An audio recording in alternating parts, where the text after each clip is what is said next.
আমি চিটাগাংয়ের মানুষ হচ্ছে, আমি আগ্রাবাদী স্কুলে পড়াশোনা করেছি। তো বাবা যেহেতু আপনার গভর্নমেন্ট জব করতো, তো ওইখান থেকে যখন আপনার রিটায়ার করলো আমরা ঢাকা ব্যাক করি। ব্যাক করার পর এখানে ভাইয়া বিজনেস আরম্ভ করে, ভাইয়ার সাথে আমার বাবাও ভাইয়ার সাথে বিজনেস দেখাশোনা করে বিয়ে করলো। ভাইয়ার 4টা বাচ্চা। যখন আমি ঢাকাতে আসি দেখা গেছে যে ওই যেটা হয় আর কি। ঢাকাতে কেন আসলেন? বাবা রিটায়ার করার পরে ভাইয়া ঢাকা বিজনেস করবে, তো আমরা ডেমরাতে ভাইয়া বিজনেস আরম্ভ করে। বিজনেসে সে অল্প সময় খুব ভালো একটা অবস্থানে চলে যায়। তো যেটা হয় কি যে মেয়েরা একটু ফর্সা হলে যেটা হয় সব ছেলেদের চোখ পড়ে। তো এরকম হওয়াতে বাবা করলো কি আমাকে, আমার রেজাল্টও ভালো আসছে আর আমাদের এখানে ভালো ইউনিভার্সিটি বা কলেজও ছিল না, ভাই বাবা আমাকে লালমাটিয়া নিয়ে আসলো, হোস্টেলে ভর্তি হলাম। হওয়ার পরে এখানে পড়াশোনা করতে লাগলাম। লাগার পরে বাবা প্রায় দিনে চলে আসতো কোচিং এ, আর এখানে সামনে দাঁড়ায় থাকতো। তো কোচিং এ দেখা গেছে যে ছেলেরা মেয়েরা একসাথে বের হয়। তখনকার দিনে হয়তো কি ছেলে মেয়ে একটা কেউ কারোর সাথে কথা বলা মানে অনেক বড় ব্যাপার। আর আমার ফ্যামিলিতে আমার বাবা ছিল কি, আমি একটা আমার বাসার পাশ দিয়ে যদি কোনো ছেলে যেত, বাবা দেখতো যে আমি ভিতরে এসে মানে কোন দিকে আছি। হ্যাঁ, আর কোনো ছেলে যদি আমার দিকে তাকাতো তাহলে বাবা মানে ইট ছুঁড়ে মারবে, এরকম অনেক কাহিনী করতো। তারপর বাবা আমাকে প্রেশার দেওয়া আরম্ভ করলো কি তোমার কি এই ছেলের সাথে 2-1 বার কথা বলতে দেখেছে। ওর ছিল ওর আমার ফ্রেন্ডের সাথে রিলেশন।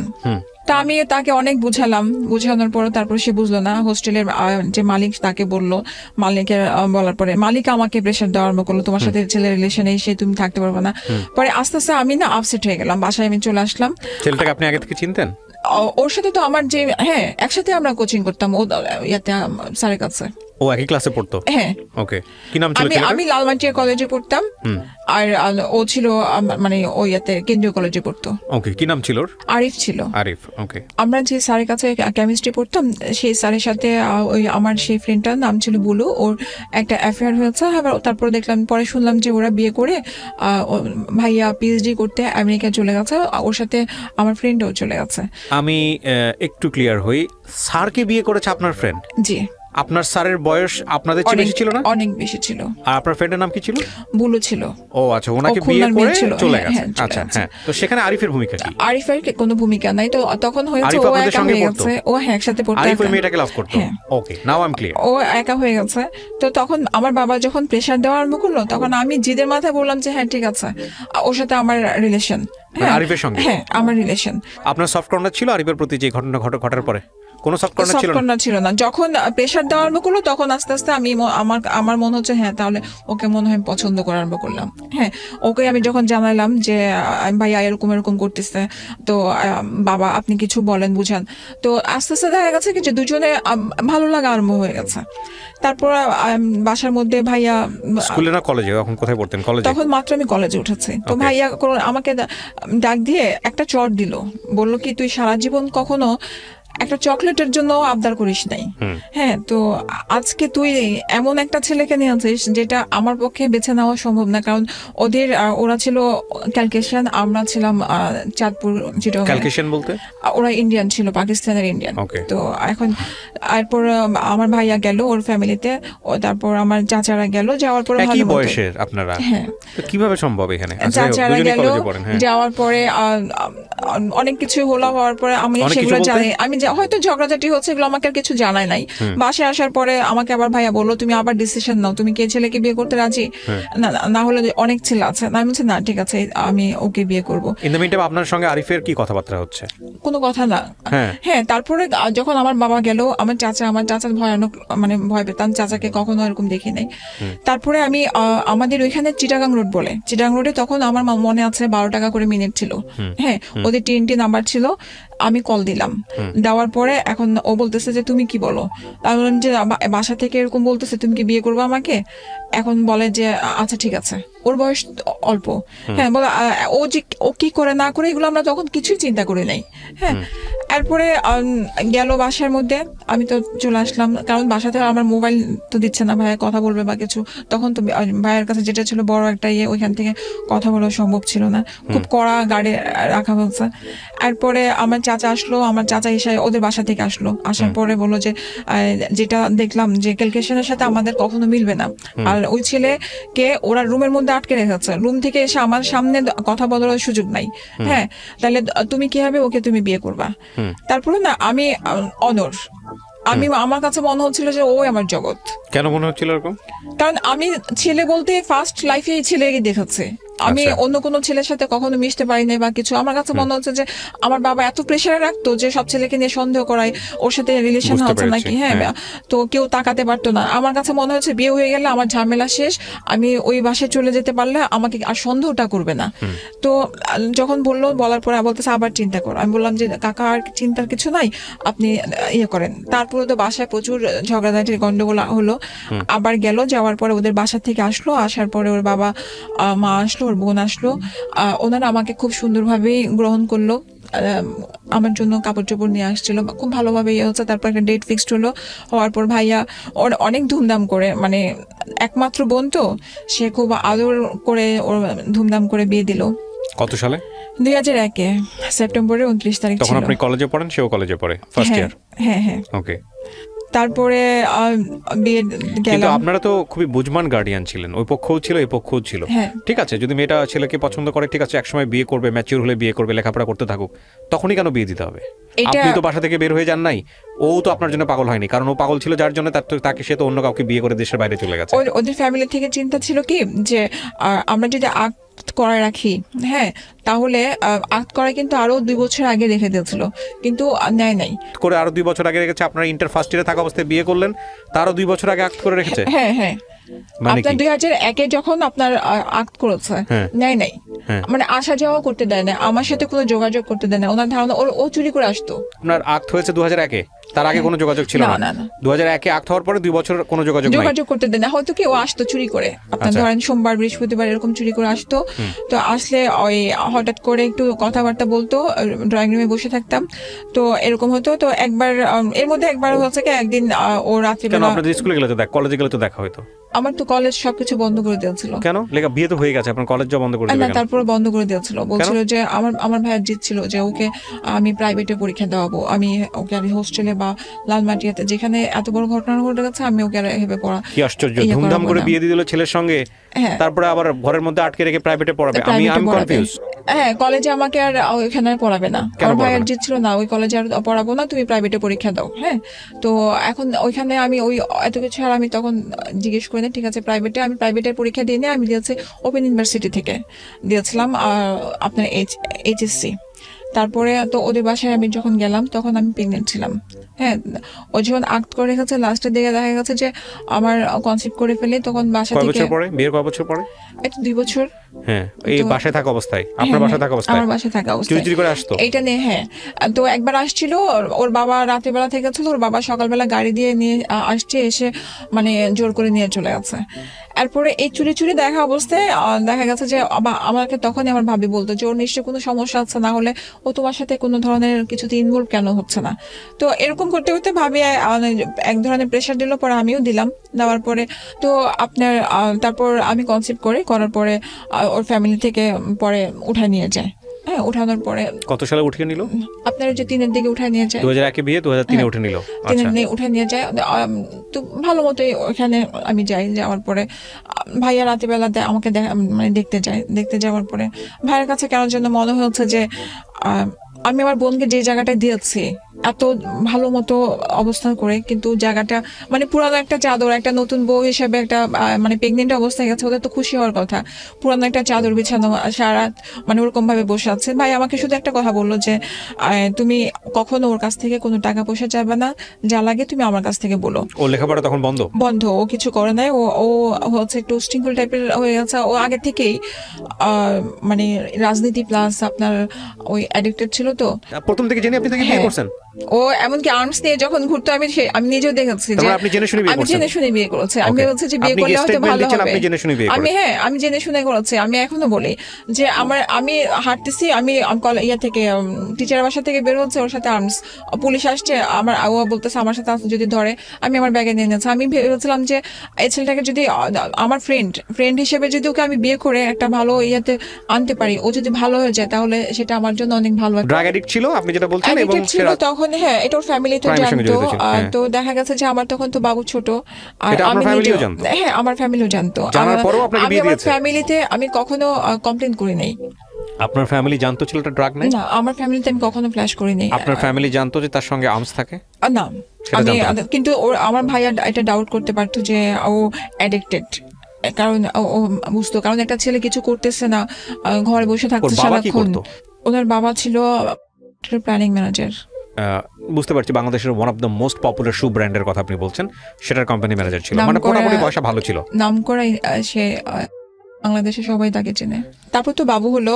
বাবু আমার ফ্যামিলি থেকে যেটা হয় যে বাচ্চা প্রথম হলে ভাই নিয়ে যায়, তারপরে ভালোই চলছিল। হয় কি যে আমি এমন ভাবে মেনে নিয়েছিলাম যে ওই যে ও অ্যাডিক্টেড ছিল, দেখা যাচ্ছে রাস্তায় আমি কৃষি মার্কেটে থেকে এসে ওকে ধরে নিয়ে যেতাম যে আসো বাসায় আসো।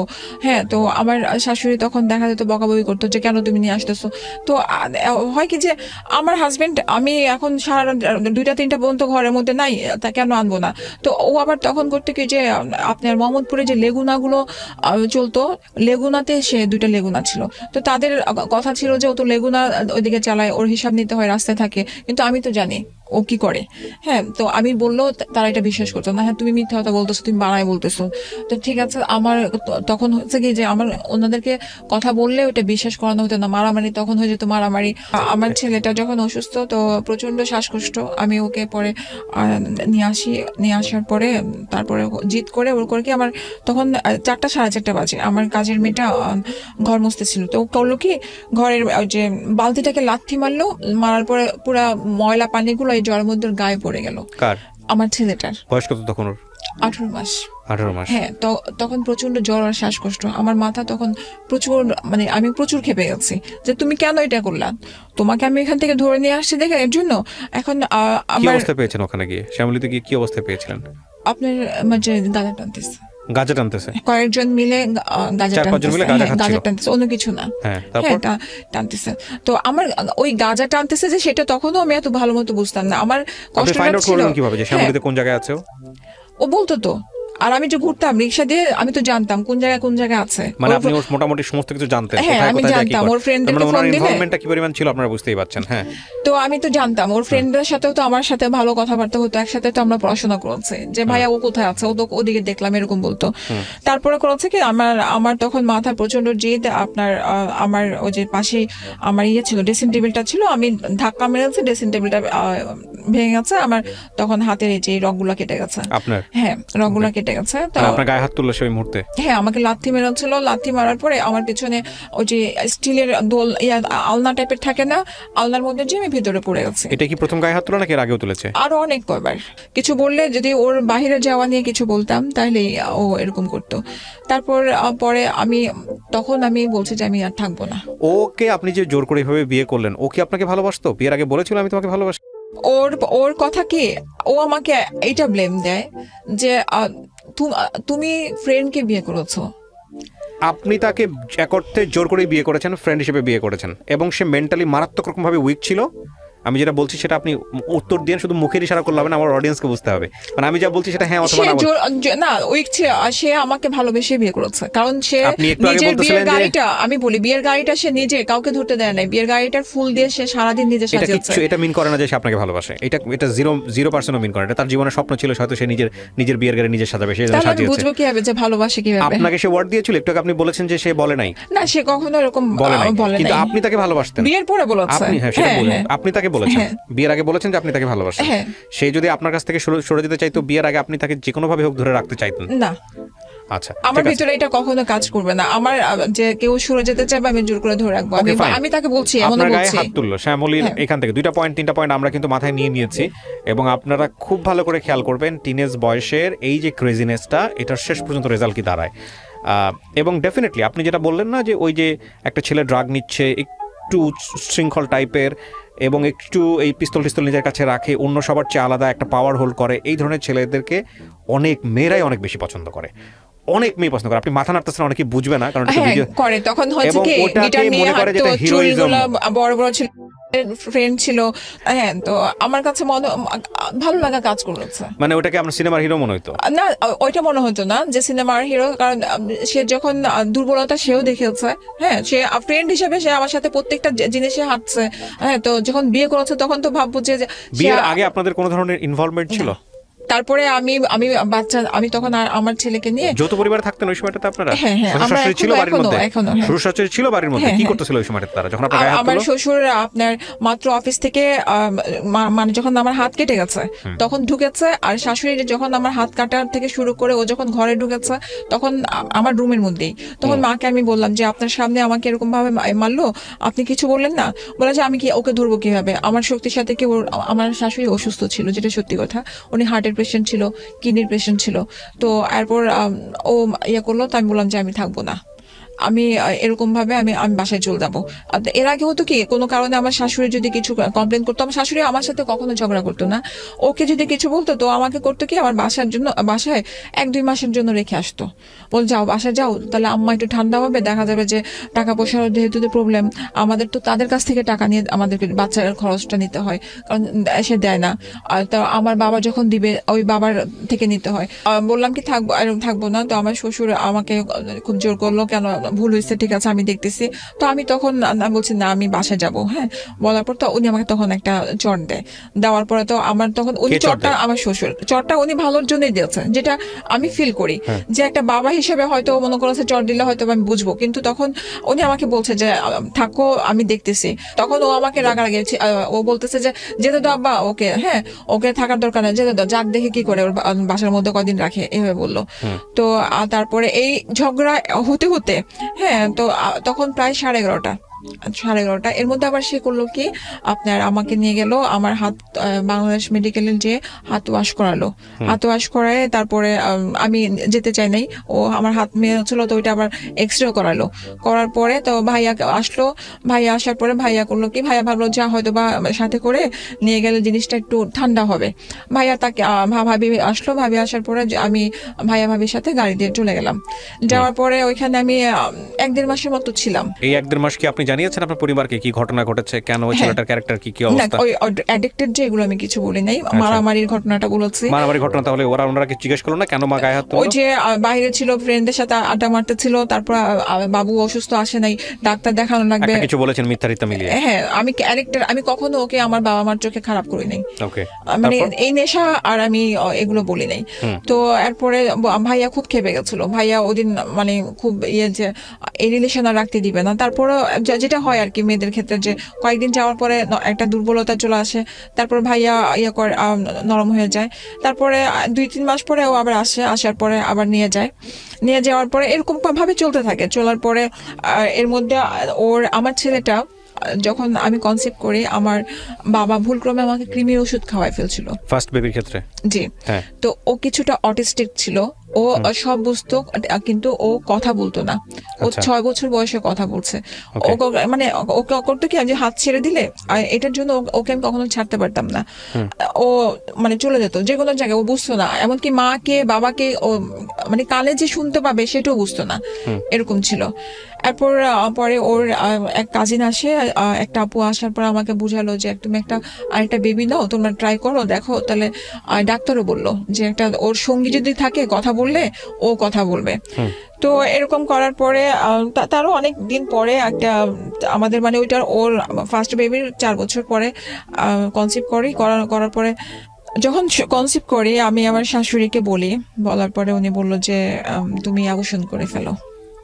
তো আমি আমার সেকেন্ড বেবিটা, হ্যাঁ, তো আমি আমার হাজবেন্ডকে বলি যে মা বলছে অ্যাবর্শন করতে, কারণ আমাদের তো কিছু নাই, কারণ ও যেটা ইনকাম করে, ওর যে লেগুনার যে টাকাটা আসে সম্পূর্ণ টাকাটা ওর বাবার হাতে দেয়। হ্যাঁ, ওইখান থেকে উনি দরকার লাগলে ওকে খরচ দেয়, কিন্তু ওই টাকাটা ও কখনো নিজে খরচ করে না। ও এদিক দিয়ে আবার বাবা মাকে খুবই ও শ্রদ্ধা করে। তো এখন পরে করলাম কি, আপনার এই আপনার গ্রিন রোডে কি যেন একটা আছে, নামটাও মনে নেই, কমফোর্ট, ওইখানে ডাক্তারের সাথে কথা বললাম, অ্যাবর্শন করব, সব রেডি। তারপর দিন যেতে বললো, তারপর দিন গেলাম।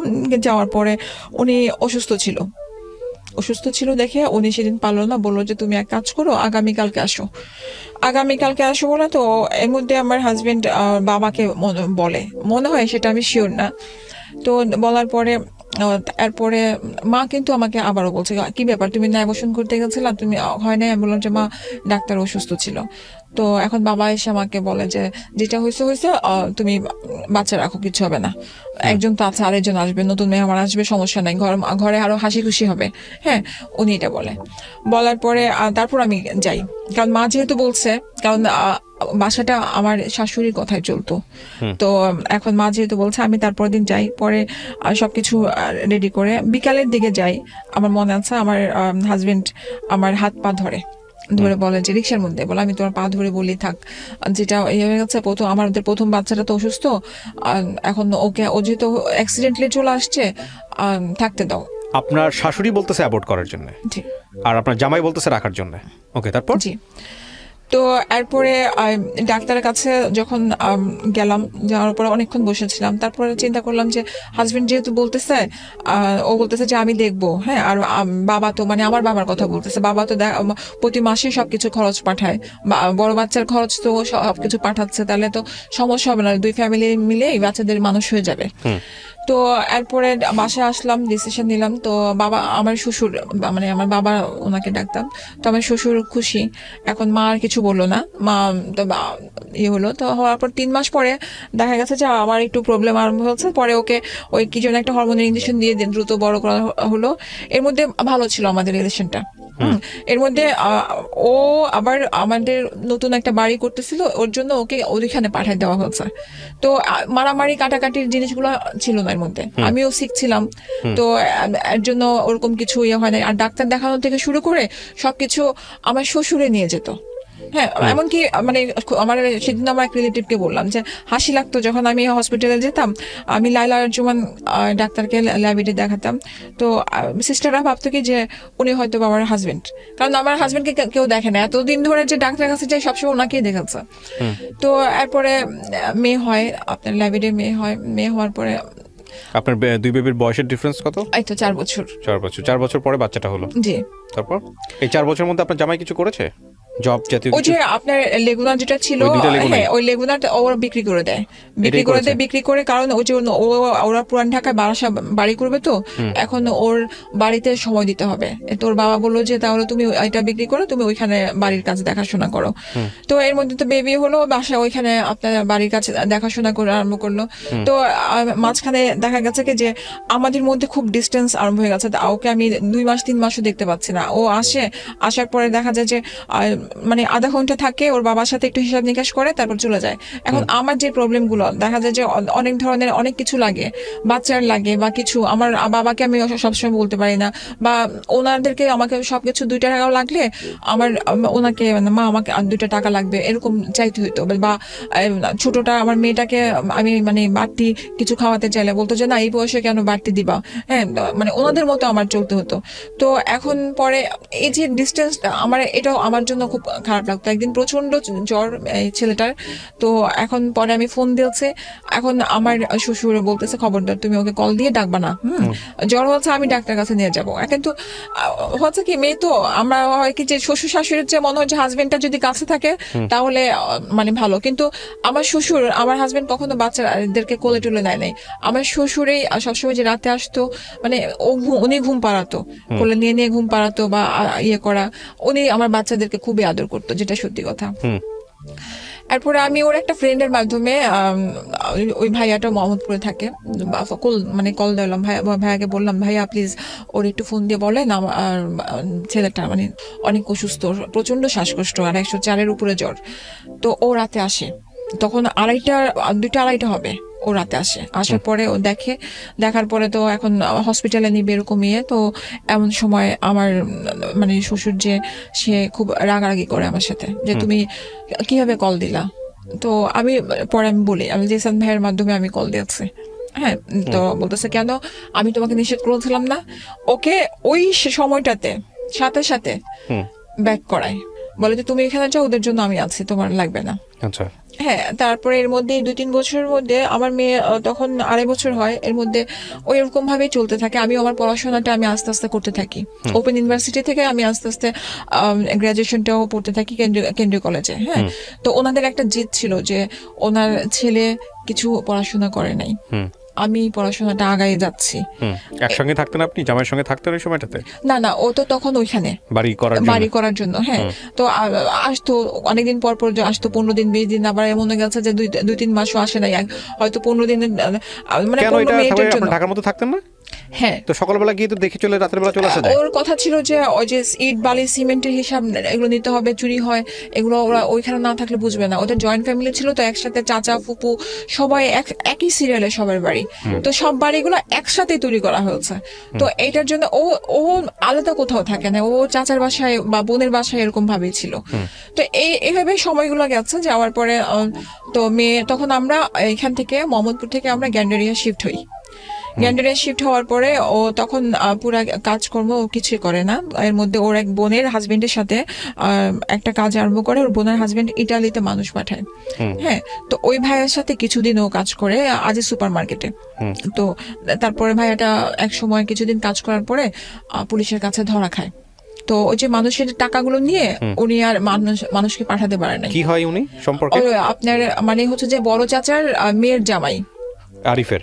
হ্যাঁ, মানে আমার কি হয় দরকার? হ্যাঁ, তো পরে কি করে ওই জবটাও যায়। যাওয়ার পরে ওর মামাতো ভাই যে বনানীতে জব নেয় এখানে, তারপরেও জব নেয় ওখানে। নেওয়ার পরে জবটা ভালো চলে।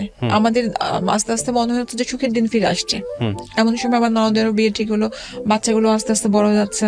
তো আমার ছেলেটাও কথা বলা আরম্ভ করলো। তো আমরা তখন ওই টাইমটাতে খুবই হ্যাপি ছিলাম। তো যে ইনকামটা যেটা করতো সম্পূর্ণ টাকা এসে ধরেন আমার হাতে দিয়ে দিত। ইনকাম বলতে ও যে জবটা করতো, মাসে যে স্যালারিটা পেতো। কিসের স্যালারি পেতো? ও ছিল ওইখানে ওর ভাইয়ের সাথে, ওইখানে ইয়েতে ছিল, কোথাও জয়েন করেছিল। হ্যাঁ, ওইখানে ও যেটা করতো মানে ও হচ্ছে যে ওইখানে যারা আছে তাদেরও উপরে লেভেলের সব ধরনের কাজ করতো, ভাইয়ের সব ধরনের কাজ। আপনার পরিচিত কারোর মাধ্যমে এসে জবে ঢুকেছে? হ্যাঁ, ওর ফুফাতো ভাই। ওকে, বুঝতে পেরেছি আমরা। হ্যাঁ, তারপরে কি হয়েছে? ফুফাতো ভাই। তো এখন তো দেখা যাচ্ছে ভালো। ওই সময়ের মধ্যে আমি জানলাম না ওরা দুই ভাই ওইখানে জব করে। হ্যাঁ, ওই যে বোনের হাজবেন্ডের সাথে ও কাজ করতো না, ওর একটা ভাই ছিল, ওই ভাইটাও ওর সাথে ওইখানে জব করতো বনানীতে। তো দুই ভাই একসাথে যেত, দুজনকে বাইক দিয়েছে, ওরা একসাথেই যেত। যাওয়ার পরে হঠাৎ করে একদিন শুনি ওই ভাইয়ের ওয়াইফের কাছ থেকে যে আরিফ অফিসের এক মেয়েকে নিয়ে, যে ও শনিবার দিন বাইক না নিয়ে ও কার নিয়ে বের হতো, ওই কার নিয়ে ও ওই মেয়েকে নিয়ে ঘুরতো, ঘুরে বাসায় ড্রপ করে আসতো। দেখে ফেলছে। আর ওই সময়ের মধ্যে ওদের আরো 2 বোন ছিল, ওরা হিসাব নিতে গেছে। ও গিয়ে চকাচকি হয়ে গেছে, ধরা পড়ে গেছে। তো ভাইয়া মনে করেছে যে এটা হয়তো ভাবি আমাকে বলবে না, আর ভাবি আমাকে মানে ওরা ভাবি আর আমি আবার ক্লাসমেট ছিলাম। একদিন দেখেছে। হ্যাঁ, ক্লাসমেট একদিন দেখে এসে আপনাকে এটা বলেছে। তো আমি যেটা ছিল আমাদেরই গাড়ি, আপনাদের পারিবারিক গাড়ি, আপনার শ্বশুরের গাড়ি? আমার শ্বশুরের, আমার শাশুড়ির ইয়াতে ছিল। তো পরে আমি ওকে জিজ্ঞেস করেছি রাত্রেবেলা আসার পরে, আমি বললাম যে কে? হ্যাঁ, তো বললো যে অফিসের কলিগ। তারপর একদিন একটা পার্টি হয় লেকশিওরে, তো ওইখানে যাওয়ার পরে নাহিদের সাথে পরিচয় করা দেয়। পরিচয় করানোর পরে তো দেখলাম ভালো কথাবার্তা হলো। তো প্রায় সময় যে গাড়ি নিয়ে যায়, ওই সাথে ও ড্রপ করে এই কথাগুলো আস্তে আস্তে আস্তে আস্তে ও নিজেই বলে যে আজকে দেরি হয়ে গেছে, নামাই দিয়ে আসছি। তারপরে আরেকজন মানে আরেকটা ভাইয়া ছিল, নামটা আমার মনে পড়ছে না, ওই ভাইয়াকে নামাই দিয়ে আসছি, এরকম ভাবে বলে। কিন্তু আমরা তো মেয়ে, তো আমার ভিতরে না আস্তে আস্তে সন্দেহটা ঢুকে যায়। কারণ এখন এর মধ্যে যে ওর কিছু সমস্যা ছিল যেটা, তো ওই সমস্যার কারণে আমাদের দুজনের এমনিতেই ওরকম অ্যাডজাস্ট হতো না। মানে আপনারা বলতেছেন হাজবেন্ড ওয়াইফ রিলেশনশিপের জায়গাটা অতটা স্মুথ ছিল না। আচ্ছা, ওকে। তো আমার কাছে সেটা ওর সাইড থেকে প্রবলেম ছিল। তো দেখা গেছে যে এর জন্য ও যেহেতু অনেক ডাক্তার দেখাচ্ছে অনেক ধরনের, তো এখন এর মধ্যে তুমি কেন তাহলে মেয়ে নিয়ে ঘুরবা? আমার কথা হচ্ছে এটা, তুমি তো ফ্যামিলিকে টাইম দিবা। তো এখন আমার বিষয়টা হচ্ছে যে তুমি ফ্যামিলিকে টাইম দিতে পারতেছো না, সেখানে আমার মেয়েকে নিয়ে। এখানে তো আমাদের একটা সন্দেহ তৈরি হয়, সেটা হচ্ছে যে ওর যদি অক্ষমতাই থাকে কোনো পার্টিকুলার বিষয়ে, তাহলে তো ওর মেয়েদের সাথে ইনভলভ হওয়ার কথা না। আমি ডাক্তারের কাছে এর জন্য নিয়ে গেছি। আমি সালাউদ্দিন হসপিটালে হরিতোষ পালের কাছে নিয়ে গেছে।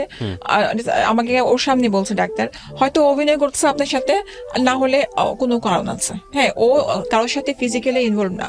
ও যেটা এটা বলেন আপনি। হ্যাঁ, ও যেটা ও হয় কি যে আমি যেটা শুনেছি, এটারও পরের ঘটনা সাথে যেটা হচ্ছে, ও করে ও গল্প করে, একসাথে বসে একটু হাত ধরে কথা বলা বা ইয়ে করা, আর কিছু না। ওই যে ফিজিক্যাল ভাবে ইনভলভ হয়ে যে ওই টাইপের কিছু না। আচ্ছা, আমি এখানে একটা জিনিস একটু বোঝানোর চেষ্টা করি প্রিয় দর্শক এবং শ্রোতা, because this is very important thing, যেটা খুবই ইম্পর্টেন্ট পার্ট আমাদের লাইফে, বাট আমরা সবসময় এটাকে ইগনোর করি।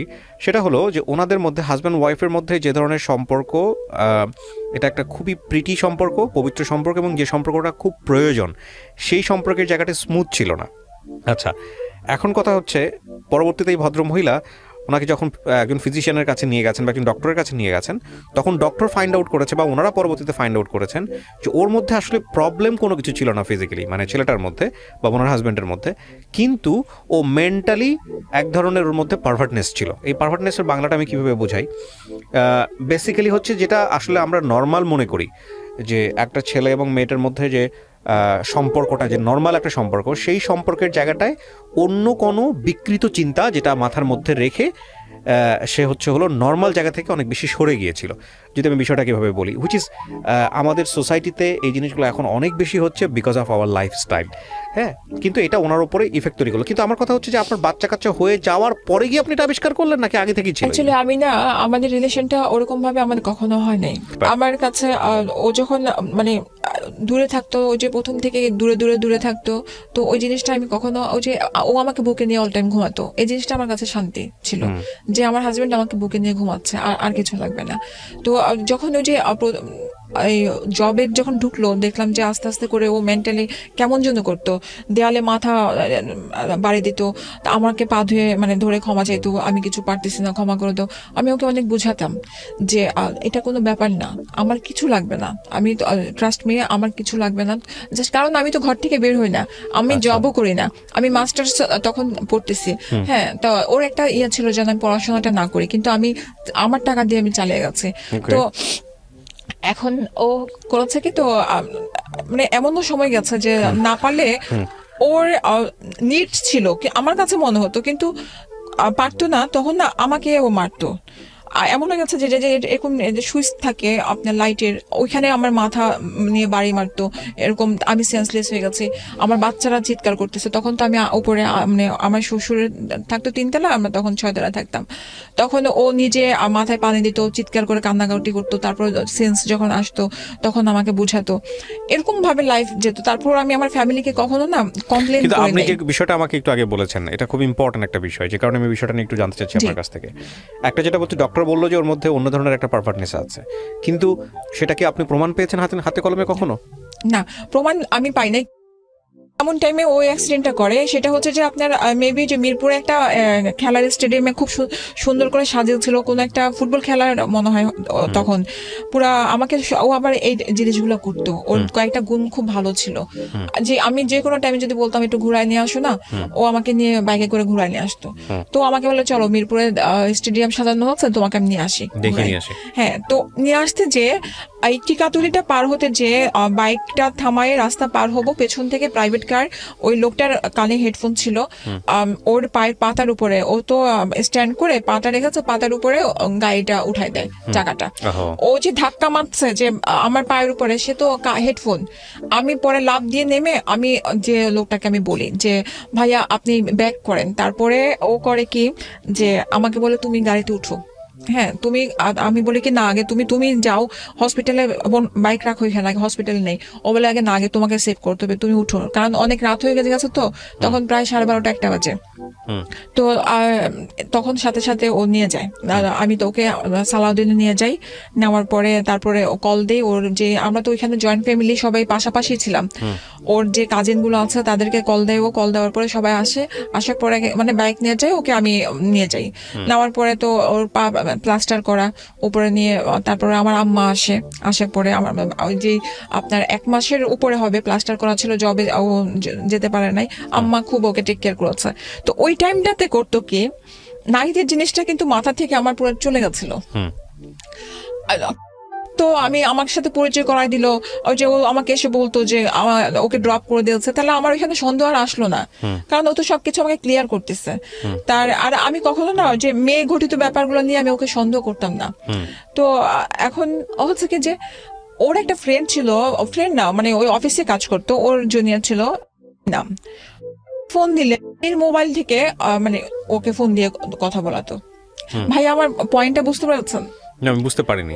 মানে কি যে ধরেন আমি ডিরেক্ট তো কল দিতে পারছি না, কল দিলে হয়তো বা ধরা খাবে বা কথা আমি সন্দেহ করব, এর জন্য আরেকটা ওই অফিসের আরেকটা কলিগকে দিয়ে ফোন দেওয়ায় কথা বলতো। হ্যাঁ, তো এরকম 1 মাসের মধ্যে প্রায় দিনেই এরকম কথা বলতেছে। আমি পাশের রুম থেকে টুকটাক এরকম শুনতে পারতেছি। একদিন আমি ডিরেক্ট ধরে ফেলছি, ফোনটা নিয়ে আমি শুনতেছি একটু অন্য টাইপের কথা বলতেছে। বলার পরে আপনি যখন ফোনটা নিলেন তখন কি দাঁড়াইলো বাসায়? ও তো পা প্লাস্টার। ও আমি যখন চিৎকার চেঁচামেচি করছে আমি বললাম যে এটা কি, আমার আম্মা বাসার মধ্যে। হ্যাঁ, এটা কি? আমার আম্মা বলতেছে যে ছেলেরা এরকম করে, আমাকে রুমের মধ্যে নিয়ে বলে ছেলেরা এরকম করে, তুমি কিছু বলো না প্লিজ, সংসারটা রাখো। এবং মেয়েরা অনেক কিছু সহ্য করতে হয় মেয়েদেরকে। আমি তারপরও চিৎকার করেছে, হ্যাঁ এইভাবে কেন?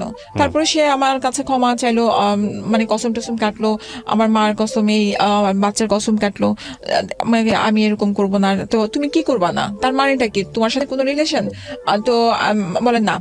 এরপর আমি করলাম কি, ও ঘুমাই গেল, যেহেতু ওর পা সমস্যা, ও মুভ করতে পারে না। ওর মোবাইল নিয়ে আমি চেক করে দেখলাম ওদের এমন অনেক পিক আছে যে বাইরে ওরা গেছে খেতে, তারপর যে ভোরবেলা যে এগুলো হয়তো ধরার না, কিন্তু আমার ভিতরে লেগেছে যে একটা ভোরবেলা যে দুজনে খুব সুন্দর করে একটা ছবি তোলা, তারপরে দুজনে একই ম্যাচিং করে একটা ড্রেস পরে ছবি তোলা, এগুলা তারপরে পুরা ওর মোবাইলের ছবিগুলো। তো এরপরে আমি ওকে জিজ্ঞেস করি যে কে নিয়ে কি, তারপরে ওর প্লাস্টারটা 1 মাসের মধ্যে খুলে ফেলে। খোলার পরে এরপর আমার ভাইয়া আসার পরে আমার ভাইয়াকে কমপ্লেন দেয় যে ভাইয়া ও তো আমার অফিসের একটা মেয়েকে নিয়ে সন্দেহ করতেছে। তো এখন আমার ভাইয়া বলে যে ধর শোনো, এগুলো অফিসের গুলো না কখনো বাসায় বুঝতে দিবা না, বাহিরে যা ইচ্ছা তাই করবা। কারণ আমার ভাইয়ার একটা অ্যাফেয়ার ছিল, হ্যাঁ সেটা আমি জানতাম। তো ওই অ্যাফেয়ারের পেছনে, ওইটা আমি পরে বলি। তো এখন আমি রান্নাঘর থেকে, আমার বাসাটা ছিল টপ ফ্লোরে, আমি এমন ভাবে বাসাটা নিয়েছিলাম যেন ছাদ থাকে, সন্ধ্যার পরে আমরা দুজনে দোলনা ছিল, আমরা ঘুরতে পারি এরকম ভাবে ছিল। তো কথাগুলো শোনার পরে আমার ভাবি বাসা ছিল। আমি ভাইয়াকে বলি, ভাইয়াটা তুমি কেমন কথা বললাম যে এরকম ছেলেদের থাকেই। হ্যাঁ, তো আমি বললাম তোমার থাকে বলে আমার ভাবি তখন প্রোটেক্ট করে, বলছে তোমার আছে বলে কি তুমি তোমার বোনের হাজবেন্ডকে সাহস দিবা? ও মানে আপনার ভাবি কথা বলেছে? হ্যাঁ, ওকে, তোমার বোনের হাজবেন্ডকে সাহস দিবা? তো এমন সময় আমার ভাইয়া প্রচুর ড্রিঙ্কস করতো। তো সে ড্রিঙ্কস আনার পরে খেতে দেয়। হ্যাঁ, আমাকে দেয়, ওকে দেয়। তো আমি ওইটা করি না, বলে খাও, মাথা ঠান্ডা হবে। আপনি কি বাসায় ড্রিঙ্কস করতেন? না, আমার ভাইয়ের বাসার কথা এটা। ভাইয়া আসছিল বেড়াতে। ভাইয়া নিয়ে আসছে। ভাই কি ফার্স্ট টাইম আপনাকে অফার করলো নাকি এর আগে ড্রিঙ্কস করতেন? না, আমার ভাইয়া এর আগে বাসায় গেলে অফার করতো। যখন দেখা গেছে যে আমার মন খারাপ থাকতো আমাকে অফার করতো। কিন্তু মানে আপনি ড্রিঙ্কস করতেন তাহলে? না, তাহলে ড্রিঙ্কস করতাম না। কারণ কি, আমার গোল ব্লাডারে স্টোন আছে, আমার ওই জিনিসটা সহ্য হয় না। আমি অনেক কিছুই, আমার নরমাল খাবারও আমার অনেক সময় সহ্য হয় না। ওকে, তারপর তো ড্রিঙ্কস, আর আমার বাবা আবার এটার চরম বিরোধী ছিল।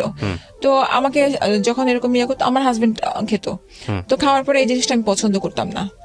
সেদিন ফার্স্ট অ্যাটেম্প নিয়েছিলাম 6 তলা ছাদ থেকে পড়ার জন্য, যে আমার ভাইয়া বাসার মধ্যে, যে তুমি এই জিনিসটা ধরবা না, কারণ আমি চাই না। হ্যাঁ, তো এরপর ভাইয়া থাকা অবস্থায় এর অনেক ঝগড়াঝাটি হওয়ার পরে ভাইয়া সকালবেলা চলে গেল। এরপরে তো এই ঝামেলা বাড়তেই থাকলো। বাড়ার পরে এক পর্যায়ে সে তার ফ্রেন্ডকে দিয়ে আমাকে কল দেওয়ানো আরম্ভ করলো। কোন ফ্রেন্ড? আমি জানি না। মানে ফ্রেন্ডকে দিয়ে কল দেওয়ালো কি কারণে সেটা আমি পরে বুঝি। হ্যাঁ, একটা ছেলে কল দেয়, হ্যাঁ কল দিলে দেখা যায় যে রাতের বেলা ও ধরলে আপনার ওয়াইফকে দেন, আপনার ওয়াইফের সাথে আমার কথা আছে। হ্যাঁ, আমি যদি কে ভাইয়া কি হচ্ছে, সে একদম বন্ধ করে দেয়। এরপরে আমি ওকে অনেক করেছি, যে মানে অনেক কনভিন্স করার চেষ্টা করেছে যে আমার এরকম কিছু না, তুমি মোবাইল নিয়ে যাও, তুমি মোবাইল রাখো, কথা বলো।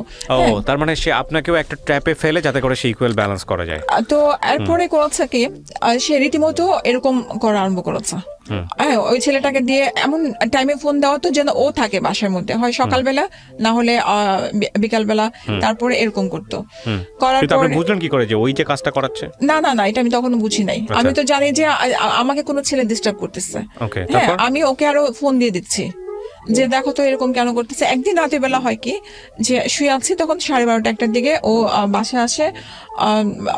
12:30টার দিকে গেট বন্ধ করে ওর বাসায় পানি ছাড়ে। ও আবার এগুলো খুব মানে বাসার দেখে। তো বাসায় আসে, তো আমার বালিশের পাশে তো মোবাইল, তো এখানে তো হাইডিং এর কিছু না। এখন ওইখানে মেসেজ আসে যে একদিন তুমি বুঝবা আমি কে। ও এখন মেসেজটা দেখে, বলে এটা কেন পাঠিয়েছে, তো এখন এটা কেন পাঠিয়েছে আমি কিভাবে যা, তুমি ফোন করে জিজ্ঞেস করো। তো ফোন না, সে ফোন করবে না। তো ফোন করবে না, এরপরে করে কি আমার ফ্যামিলিকে সাথে সাথে ও ফোন দেয়, আমার ভাইকে ফোন দেয়, ওর এরকম অ্যাফেয়ার ধরা পড়েছে, ঠিক আছে আপনারা আসেন। এরপর ওর ফ্যামিলিকে ফোন দেয়, ওর যা যা আছে সবাইকে ফোন দেয়। হ্যাঁ, তো এর মাঝে আমি আরেকটা কথা বলি। এর মাঝে হয় কি যে একদিন ও আমাকে বলে তুমি কোথায় গেছো, আমি কোথায় গেছি, বলে যে আমার ওর বড় ভাইয়ের ছেলে কিন্তু দেখলো যে তুমি লক্ষ্মীবাজারে ঘুরতে গেছো, তাহলে ডাক দাও তুমি। অবশ্যই তুমি ওকে ডাক দাও। ডাক দেওয়ার পরে এখন বলে কি না চাচি, আমি তোমার মতো ড্রেস দেখেছি পেছন দিয়ে, তুমি জেনেছি এটা না। আমি তাহলে তুমি আমার চেহারা দেখেছো, বলে না। আমি তারপর আরিফকে বলি যে তাহলে তুমি কিভাবে বুঝলা যে আমি তোমার কথা ছেড়ে কি কখনো ঘর থেকে বের হচ্ছে। আপনারা যখন এই ধরনের একটা স্টেজে আছেন সংসারে, তখন আপনাদের বাচ্চাদের বয়স কত? বাচ্চারা তখন আমার ছেলের তখন তো 7 আর হ্যাঁ 7-8 এরকম। মেয়েটার? আপনার মেয়ে তো ছোট তখন, তো আপনার ওর 7 বছর হলে 4 বছরের ছোট, ওর 3 বছর। হ্যাঁ, তখন স্কুল ভর্তি হয় নাই তখন। আর ছেলেকে স্কুল দিয়েছে, উইলস্টেটে পড়তো। এরপর পরে করলো কি আমার তারপরের দিন বাসায় দেখলাম কি আমি জানি না বাসার মধ্যে সন্ধ্যার সময় আমার আব্বা আম্মা, আমি বললাম কি ব্যাপার আব্বা, আমার সাথে কথা বলে না। আপনার বাবা মা, নিজের বাবা মা চলে আসছে? হ্যাঁ, আমার সাথে আমার ভাইয়ার যে ইন্ডাস্ট্রি তার ম্যানেজার চলে আসছে। হ্যাঁ, ভাই আসে নাই। এখন আমি কিছুই জানি না, আসছে এবং কথা বলতেছে না, কে কথা বলে না। আমার শ্বশুর শাশুড়ি আসছে, আমার ফুপা শ্বশুর আসছে, ফুপা শ্বশুর চাচা, তারপরে ফুপি শাশুড়ি আসছে, ওনারা আমাকে খুবই আদর করে। তো এখন আমি জিজ্ঞেস করতেছি কি হয়েছে। এখন ও দেখি লিস্ট নিয়ে আসছে, কল লিস্ট নিয়ে আসছে মোবাইলের, যে আমি কারোর সাথে কথা বলি। হ্যাঁ, তো এখন এইটা আমি কিভাবে বিশ্বাস করাবো? আমার আব্বা আমাকে জিজ্ঞেস করতেছে তুমি কারোর সাথে ফোনে কথা বলো। আমি যে ফোনে কথা বলি না, এরকম কেউ যদি কল দেয় এখন কল ধরি, কিন্তু আমি কারোর সাথে ওই ধরনের কোনো পরকীয়াতে সম্পর্কে নাই বাবা। হ্যাঁ, আমাকে বলে যে কোরআন শরীফ ছুঁয়ে বলো, বাচ্চার মাথা ছুঁয়ে বলো। যে হ্যাঁ অবশ্যই কোরআন শরীফ ছুঁয়ে বাচ্চার মাথা ছুঁয়ে বলছি। এখন তারপরও সে এটা না, সে স্বীকার করবে না, সে এটা না আমার সম্পর্কই। এখন আমি বলছি তাহলে তুমি ছেলেকে নিয়ে আসো, যেহেতু তুমি যেভাবে বের করেছো নিশ্চয়ই তুমি কোনো ওয়ে পেয়েছো, ওটা নিয়ে আসো, যার সাথে আমার রিলেশন তাকে নিয়ে আসো। হ্যাঁ, তো আর সেগুলো কিছু না। এখন তাহলে কি করতে হবে, আমি ওকে ডিভোর্স দিব। আপনাকে বলতেছে সবার ফ্যামিলির সামনে? হ্যাঁ, ফ্যামিলির সামনে ডিভোর্স দিব। ও দেখলাম কি ছাদের মধ্যে যে সেন্সলেস হয়ে পড়ে যাওয়ার, জানি না ওভেনের নাকি পড়ে যাচ্ছে, যে আমি ওকে মানে চিৎকার করে করে ওকে উঠানোর চেষ্টা করছি। এরপরে ও নিজে সুইসাইড করবে, আমাকে দা দিয়ে কোপ দেওয়ার চেষ্টা করছে। আমার এমনকি ইভেন আমার খাটের মধ্যে মানে দায়ের কোপ এখন আছে। বাচ্চারা তখন কোথায়? বাচ্চারা আরেক রুমে, ওর দাদারা ওখানে, মানে ওরা চিৎকার করে কান্না করতেছে। হ্যাঁ, এরপরে আমি একদম চুপচাপ বসেছিলাম।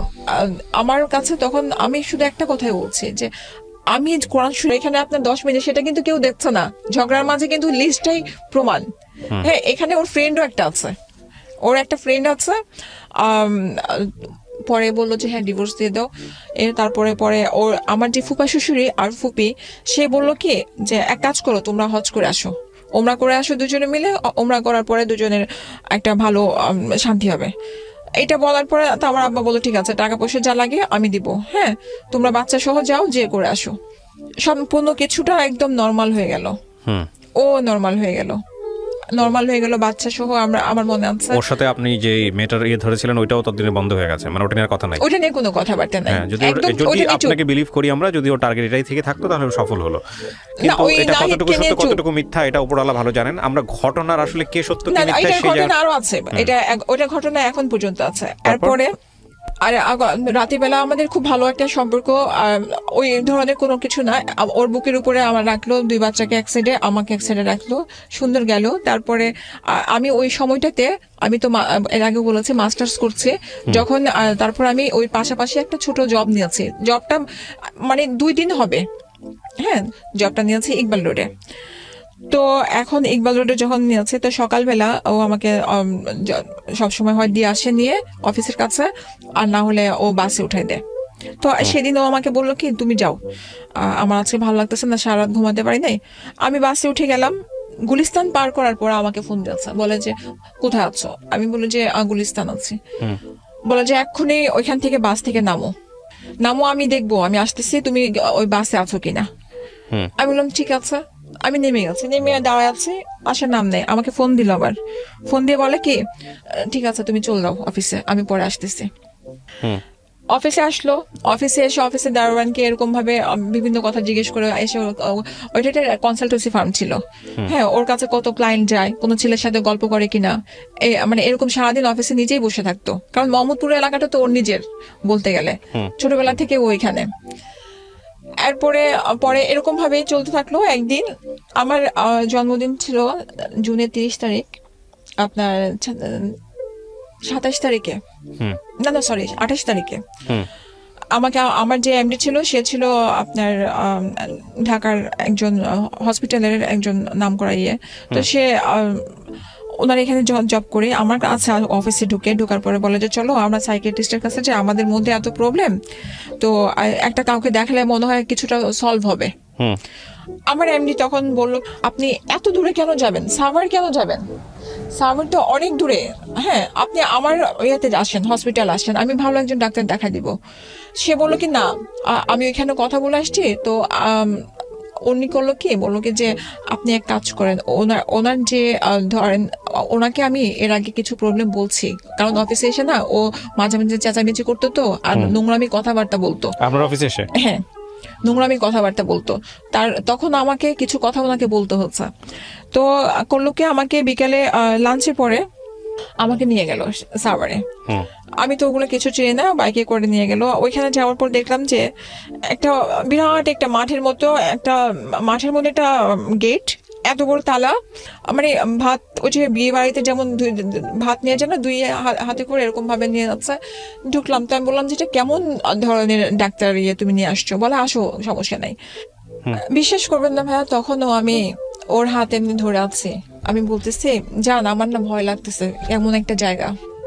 এরপরে আমাকে বলে কি জান এক কাজ করো, আমার হাতে কিছু গোল্ডের রিং টিং ছিল, বললো যে এগুলো খুলে দিয়ে দাও। হ্যাঁ, আমারও কেমন যেন ভালো লাগছে না, দেখলাম আশেপাশে খুব চিৎকার চেঁচামেচি করছে। তো এরপরে খুলে দিলাম, দেওয়ার পরে ওরা আমাকে ওইখান থেকে আরেকটা রুমে নিয়ে গেল, নিয়ে আমাকে একটা ডাক্তার আসলো আর আরেকটার সাথে সিস্টার আসলো। আমাকে বললো কি যে আপনি অ্যাডিক্টেড। এর আগে হচ্ছে কি যে মাঝে মাঝে আমি ওর উপর জিদ করে ঘুমের ওষুধ 2-1টা খেতাম, হ্যাঁ ওইটা হচ্ছে জিদের কারণে, ওইটা কোনো আমার নেশা ছিল না। ডাক্তার আসলো, আমাকে বলে যে আপনি কি অ্যাডিক্টেড? তো আমি বললাম যে অ্যাডিক্টেড মানে, বলে আপনি ইয়াবা খান, সিগারেট খান, হ্যাঁ সিগারেট খান, ঘুমের ওষুধ খান। আমি হ্যাঁ খাই। আমি বলছি সিগারেট খান, এটা বলতেন? আমি সব বলছি। হ্যাঁ বললেন কেন, আপনি খান? না শুনেন না, আমার তো তখন জিদ কাজ করছে। আমার পাশে যাকে আমি ধরে আছি এনে, আমি তখন তো বুঝে গেছি যে সে আমাকে এখানে ট্র্যাপে ফেলার জন্য নিয়ে আসছে, সে আমাকে রিহ্যাব সেন্টারে ভর্তি করার জন্য নিয়ে আসছে। তো আমাকে পরে বলতেছে আচ্ছা ঠিক আছে আপনি এখানে সিগনেচার করেন। তো আমি সিগনেচার কেন করবো, বলছে আপনি অ্যাডিক্টেড, এখানে ভর্তি হতে হলে সিগনেচার লাগবে। হ্যাঁ, আপনার তো কোনো গার্ডিয়ান আসে না, আপনার হাজবেন্ড আছাড়ি আছে। আপনি তাহলে এক কাজ করেন, আমার ব্লাড টেস্ট করেন। আপনি যদি একটা কিছু পান, আমি অবশ্যই আপনি যতদিন বলবেন আমি অতদিন পর্যন্ত এখানে থাকবো। হ্যাঁ, আপনি করেন। এখন দেখি যে আমার প্রাণপ্রিয় হাজবেন্ড অঝোরে কান্না করতেছে, জান তুমি কিছু বলো না, থাকো, কোনো সমস্যা নাই, আমি দেখবো। হ্যাঁ, আরে তুমি কি দেখবা? How could it be? তুমি কি দেখবা? হ্যাঁ, আমি বললাম, তখন বলছে তুমি কি দেখবা, তোমার কিছু লাগবে না। আমি মাথায় তখন আমার একটা চিন্তা, এত বড় তালা, আমি এটা ভেঙে বের হবো কিভাবে? আর এদের মাঝে আমি বুদ্ধি করে আমি ওর কিছু যে মেডিকেল রিপোর্ট ছিল আমার ব্যাগে আমি অল টাইম রাখতাম, এগুলো ও সরাতে চাইতো। হ্যাঁ, ও কিছু ইবনিসিনাতে কিছু টেস্ট করেছিল যে ওর সাইকিয়াট্রিস্টের কাছে, ওগুলো সব আমার কাছে ছিল। আমি বলে ও তখন বাইরে দাঁড়া খুব কান্না করতেছে। এরপর আমি সিস্টারটাকে বলি যে আপু আপনি তো একটা মেয়ে, হয়তো ভাইয়া বুঝবেন, আপনি একটু রিপোর্টগুলো দেখেন আর আপনি টেস্ট করেন, যান আপনি করে টেস্ট করে দেখেন। তো রিপোর্ট দেখার পরে জানি না আল্লাহ কি রহমত, আপুটা বললো কি যে আমার কাছে তো মনে হয় যে ওনার হাজবেন্ডের প্রবলেম। তো এরপরে এই টাইমে কিন্তু আমার বাবার কাছ থেকে 2 লাখ টাকা নিয়ে চলে আসছে। কে? আমার হাজবেন্ড। কিভাবে আসে? নিয়ে যে বলছে ও অ্যাডিক্টেড তো বাবা, হ্যাঁ এখন ওকে ঠিক করতে হবে, যে পাগলামি করতেছে, তো আমার কাছে তো টাকা নাই। আমার আব্বু কি বলছে যে যেভাবে হোক ওকে ঠিক করো মা, ওর 2টা বাচ্চার জন্য ঠিক করতে হবে, তাহলে ভর্তি করো, 6 মাসের জন্য দরকার ভর্তি করতে হলে ভর্তি করো, বাচ্চাগুলো আমার কাছে থাকবে। এখন আমাকে বলে বাবা আপনাকে এত ভালোবাসতো, অথচ আপনার বাবা চোখ বন্ধ করে বিশ্বাস করলো। আমার তখন জিদ একটা কাজ করছিল যে আমাকে একটা কল দেয় নাই, আমি অ্যাডিক্টেড, ওইটা পরে বলি। এরপরে আমি বললাম তখন না, ওরা আমাকে বলে কি ঠিক আছে এক কাজ করেন, আপনি কি ভাই এক কাজ করেন, আমাকে 30 তারিখের জন্মদিন আর 2টা দিন আছে, আমি 30 তারিখে আসবো, বলে কি শুনেন যদি না যান আমরা কিন্তু অ্যাম্বুলেন্স দিয়ে আপনাকে ইঞ্জেকশন দিয়ে কিন্তু মানে সেন্সলেস করে নিয়ে চলে আসবো। হ্যাঁ, তো ওগুলো তো আমি সিনেমার মধ্যে ছোটবেলায় দেখে আসছি। হ্যাঁ, আগে দেখতাম এরকম ভাবে নিয়ে চলে আসতো। তখন ও বাইরে কাঁদতেছে, তখন আমি বের হলাম, বলে আমাকে বলতেছে জান তুমি টেনশন করো না, তুমি থাকো, আমি 30 তারিখে বাবুদেরকে বাচ্চাদেরকে নিয়ে আসবো। আমি না সমস্যা নাই ভাইয়া, ওরা রাজি হচ্ছে, আমি যাই, যাওয়ার পরে আমি 30 তারিখে চলে আসবো, তুমি টেনশন নিও না। হ্যাঁ, আমার কথা ছিল যে এনিহাও আমাকে বের হতে হবে এখান থেকে।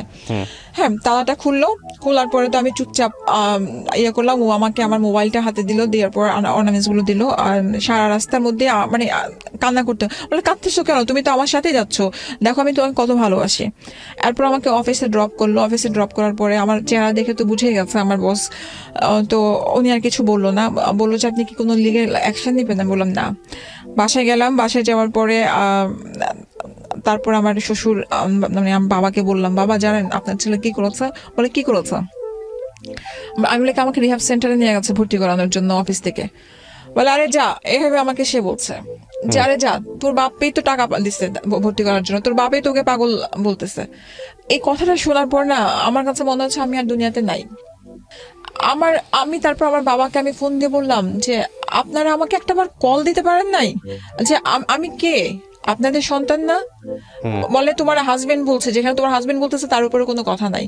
আমি হাজবেন্ড বেশি নাকি তার সন্তানটা বেশি? হ্যাঁ, তারপরে আর আমি কোনো কথা বলি নাই, আর আমি সাথে সাথে রেখে দিয়েছে।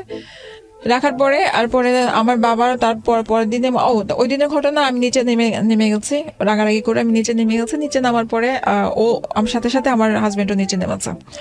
নিচে নামার পরে বাচ্চাগুলো খুব কাঁদতেছিল।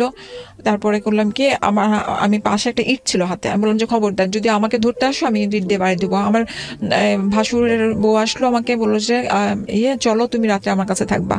এমন সময় ও আমার গায়ে 2টা চড় মারলো জোরে জোরে। মারার পরে আপনি গায়ে হাত তুলতেন কখনো?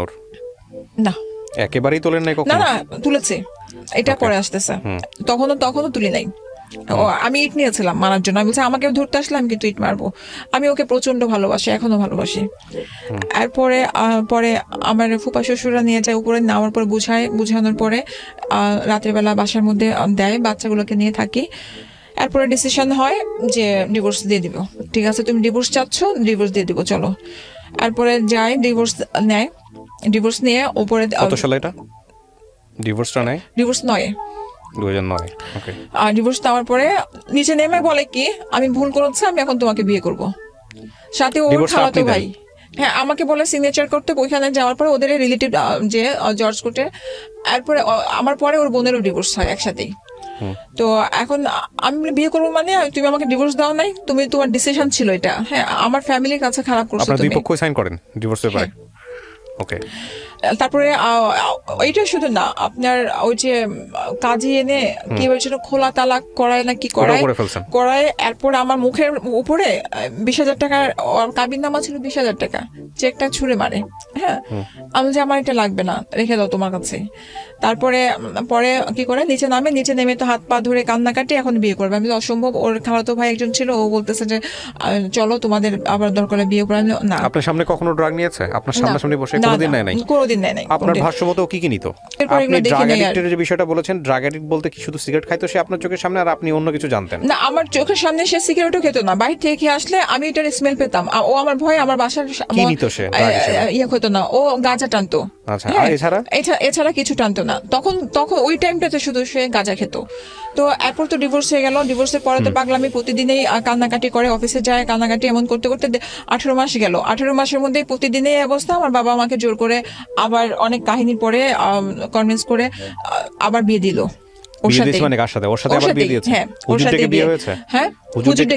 আমার চাচার বাসায় আমার ভাইয়ারা আমাকে জোর করে দিল যে কয়দিন পরে বিয়ে হয়েছে আপনাদের? 18 মাস। 18 মাস পরে হুজুর যে হুজুর বিয়ে দিয়েছে সে হুজুর অতীতের গল্প জানে সমস্ত কিছু? হ্যাঁ, আমার বাবা সেখানে লিখেছে কি মেয়ে অ্যাবনর্মাল। হ্যাঁ, তো আর এইখানে তাকে আমি বলছি আমাকে 10 লাখ টাকা দিলে যদি কাবিননামায় হয়, কারণ আমি জানিয়েছিলে আমাকে আবার ধোকা দিবে। 10 লাখ টাকার ভয়ে সে আমাকে ছাড়বে না, কারণ তার কাছে টাকা নাই। হ্যাঁ, আমার বাবা করলো কি, তখন আপনি বলেছেন 10 লাখ টাকা দিতে হবে, আপনি আবার বিয়ে করবেন। হুজুর সমস্ত কিছু জেনে জেনে আপনাদের বিয়ে দিতে রাজি হয়েছে? হুজুরকে তো তারা খুব সুন্দর করে ভালো মতো, কারণ আমার বাবা ভাইরা ওখানে খুব প্রতাপশালী, সেটা তারা বুঝাই নিয়ে আসছে। আমি জানি না রিলিজিয়াসলি বিয়ে পারমিটেবল কিনা, বাট আমার কোনো জ্ঞান নাই। তো এরপরে করলো কি নিয়ে আসছি মতো, আমার জানা মতে এরকম বিয়ে তো পারমিট হওয়ার কথা। যখন আমি শুনলাম যে 1 লাখ টাকা কাবিন, আমি বিয়ে করব না। হ্যাঁ, আমি বললাম না, এটা অসম্ভব, কারণ ও আমাকে 1 লাখ টাকা যেহেতু এখানে আর্গুমেন্ট হচ্ছে, তার মানে এখানে আমার একটা কিছু আছে আমার কাছে মনে হচ্ছে। হ্যাঁ, এরপরে করলো কি আমার বাবা বললো না, যেটা বলছি তুমি আমাকে আমার পা ধরে বললো যে আমি হজ করে আসছি। বাবা তখন পা ধরে বললো যে মা তুমি আমি যেটা বলতেছি মানো, 2টা বাচ্চার দিকে তাকায় বিধবার মতো হলো ওই বাসায় থাকো। তোমার মনে করো তোমার হাজবেন্ড 4টা বিয়ে করেছে, তারপর তুমি 2 বাসায় থাকো। হ্যাঁ, এরপরে ওইখানে অনেক কিছু হওয়ার পরে ও বিয়ের পরেও আমাকে নিচ্ছে না, 6 মাস অলরেডি চলে গেছে। হ্যাঁ, আসেও না। এখন আমার কাছে ডাউট লাগতো যে আমার এত কাহিনীর পরে তুমি প্রতিদিন আসতা, কান্নাকাটি করতা, কিন্তু বিয়ের পরে এখন তুমি আমাকে আমার চাচার বাসায় ফেলে রেখেছো। আমার বাবা সমাজের ভয়ে আমার বাসায় উঠাতে পারে না, আমার বাবার সমাজের এত ভয়, নিজের বাড়িতে উঠায় না, আমার চাচার বাসায় আমাকে রেখে দিয়েছে। তাই বললাম হয় তুমি আমাকে বাসায় নিবা, না হলে আমি এখানে আর থাকবো না, যেহেতু তুমি আমাকে বিয়ে করে ফেলছো। হ্যাঁ, এখন সে সময় চাচ্ছে। আমি বলছি আমি সময় দিব না, এটা 6-7 মাস পরের কথা। এরপর আমি বললাম কি আমি রেডি আছি, সবকিছু গুছানো আছে, আমি যাবো। তো ওর ফ্যামিলি থেকে বললো যে আমার ফ্যামিলি থেকে তো আসবে, আসার পরে আমি চেয়েছিলাম আমার মা আসার পরে একসাথে আমরা সুন্দরভাবে যাব। আমি তো বিয়েই তো করে ফেলছো, আর আমার তো আমি পুরান বউ তোমার। হ্যাঁ, তো এখানে তোমার 2 বাচ্চার মা, আর আমার এত অনুষ্ঠানের কিছু দরকার নাই। তো আমি আমার ভাইয়ের বাসায় গেলাম, ভাইয়া খুব খুশি। আমার ভাইয়া শুধু একটা কথা বললো যে মনে হয় কি যে জিনিসটা ভুল হয়ে গেছে, ওর বাবা মার আসা উচিত ছিল, ও একা যেহেতু নিচ্ছে জিনিসটা আমার কাছে কেন যেন সন্দেহজনক লাগতেছে। আমি ওর বাসায় গেলাম, যাওয়ার পর ওর বাবা দেখে যে রাজি না, ও পা ধরে বসে আছে, আমাকে ইশারা বললো যে আবার পা ধরে ক্ষমা চাও। তো আমি বললাম কেন, ভুল আমি কিছু করেছি? এরপর বললো যে না তুমি, তারপরও আমি ক্ষমা চাচ্ছি। মা আমার শাশুড়ি খুব জড়ায় ধরলো। হ্যাঁ, বললো যে এতদিন ধরে তোমার অপেক্ষায় আমি ছিলাম, যে কবে তুমি আসবা, 2টা বাচ্চা তোমার উপরে দিব। হ্যাঁ, এর মধ্যে আমার বাচ্চাদের সাথে প্রায় সপ্তাহে 3-4 বার দেখা হতো, স্কুলে যেতাম, ওদের যা যা লাগতো এসে আমি দিয়ে দিতাম।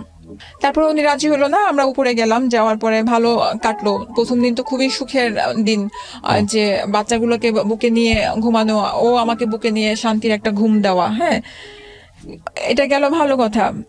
এরপরে 3 দিনের মধ্যে আমার শাশুড়ি হঠাৎ করে অসুস্থ, ও ইস্তেমায় গেল। ও তখন তাবলিগ ধরলো, ইস্তেমায় গেল। ইস্তেমায় যাওয়ার পর আমাকে ফোন দিয়ে বললো যে যান মোনাজাত হবে, আখেরি মোনাজাত ধরো। তো আমি বললাম যে আচ্ছা ঠিক আছে। ও আবার মানে যে শোল মাছ খাওয়া পছন্দ করে, এটা রান্না করলাম, আসবে।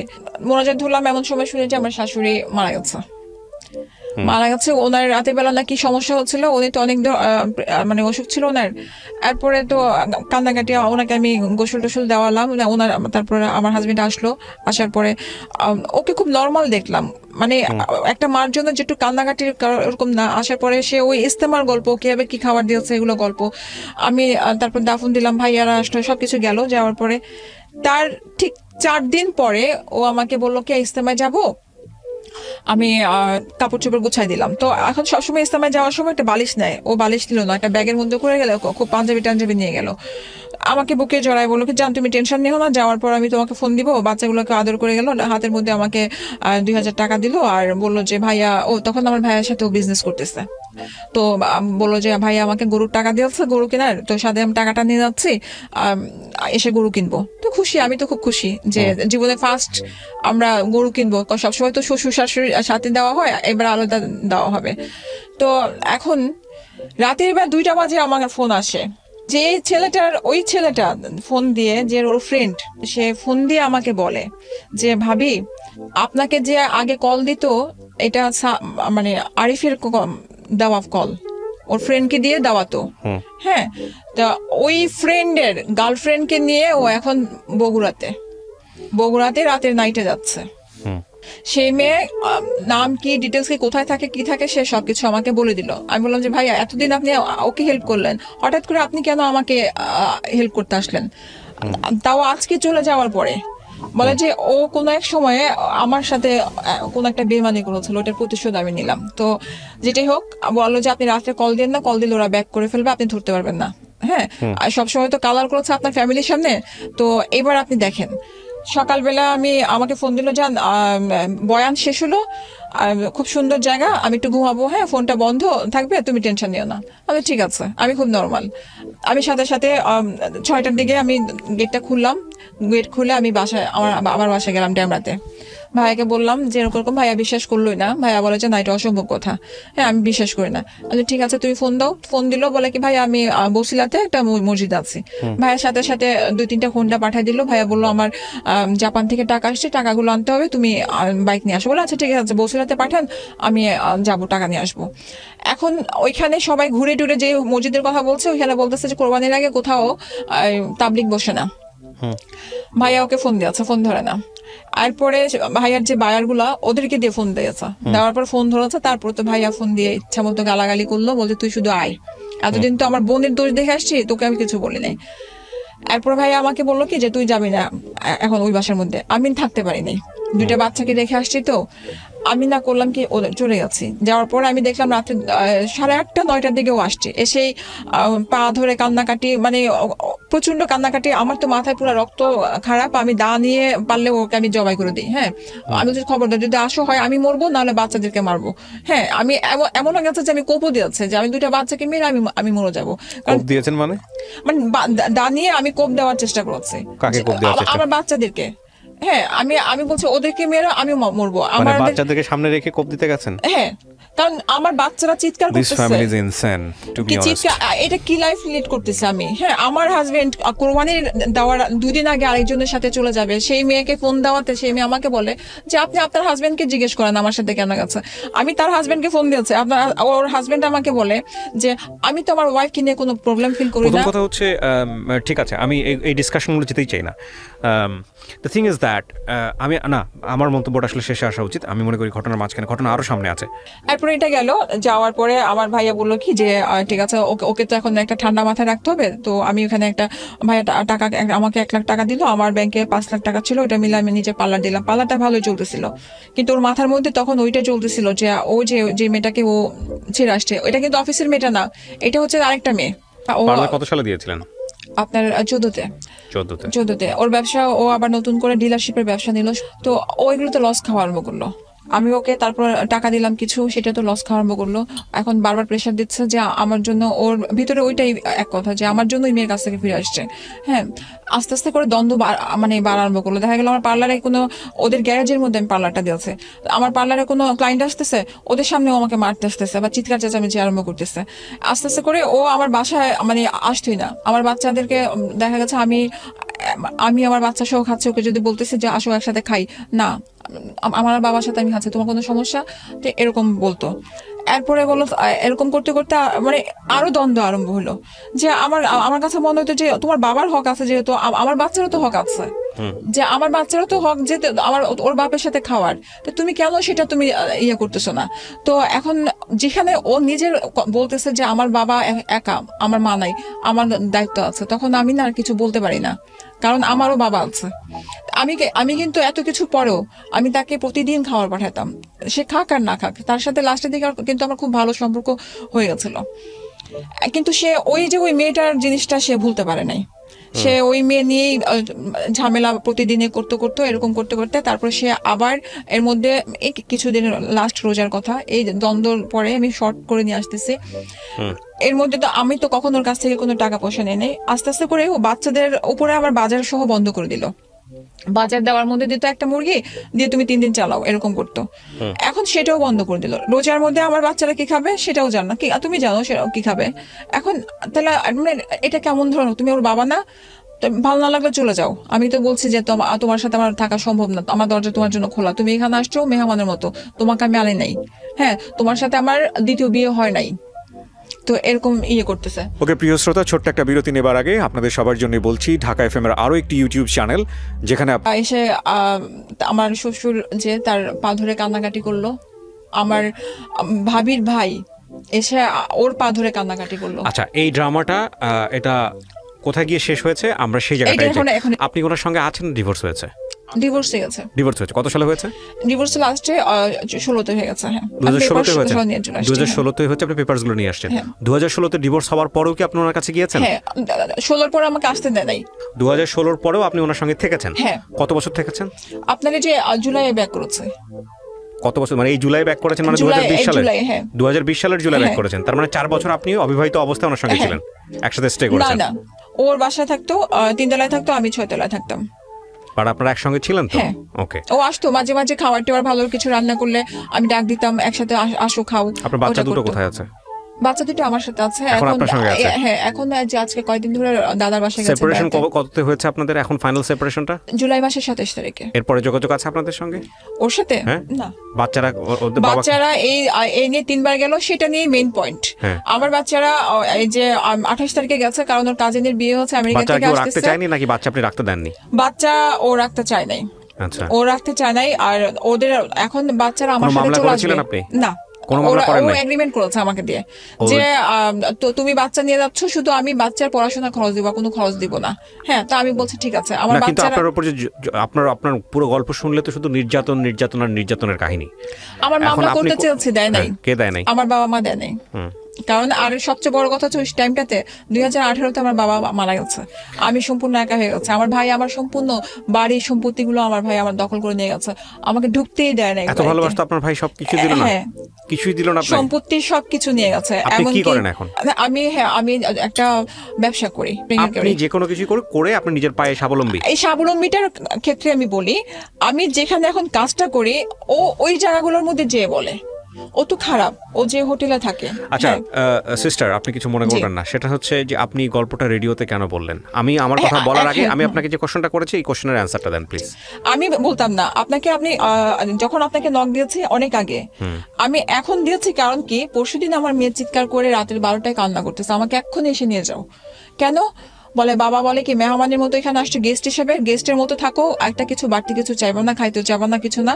যখন বাসায় গেলে, হ্যাঁ, যখন সময় হবে মাকে বলবা চলে যাবা।